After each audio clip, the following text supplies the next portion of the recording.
I believe that we are poised at a crossroads as a civilization right now, that there are so many challenges that we are facing, and that archaeology can give us that deep lens to understand how people dealt with similar problems in the past. These people, by affecting their environment and by environmental change affecting them, had to invent new ways to live. We have similar challenges now of exploiting resources, and they might not be the same resources, of course,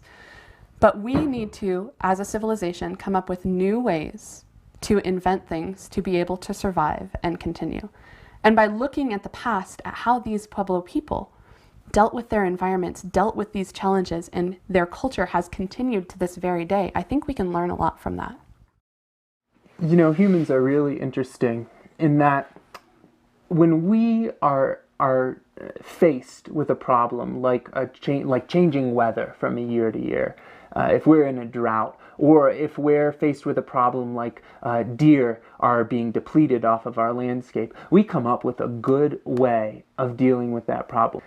But what we're not so good at as individuals is looking at the aggregate impact of those types of decisions. By studying the past through the Village Ecodynamics Project and similar projects, we're able to demonstrate the aggregate impacts of those little behaviors, and hopefully express to modern people, to share with others, that those impacts are real, that they've impacted people in the past, and perhaps caused depopulations of regions, and perhaps caused violence or other awful things, as a way of hoping to stimulate action in the present so that we don't have those same problems in the future. One of the things that is interesting about archaeology is the possibility of trying to help us understand the nature of our human condition today by putting it into a long-term perspective. So we know, for example, from the Village Project and from, in fact, a lot of other work in the northern Southwest, that the northern Southwest was completely depopulated by around AD 1280.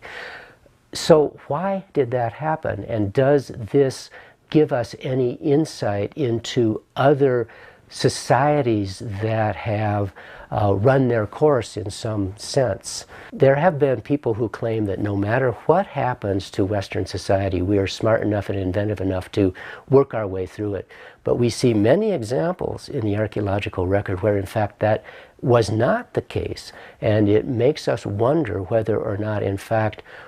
our inventiveness is endless, or whether or not we do need to worry about problems such as population and resource balances, even in contemporary societies.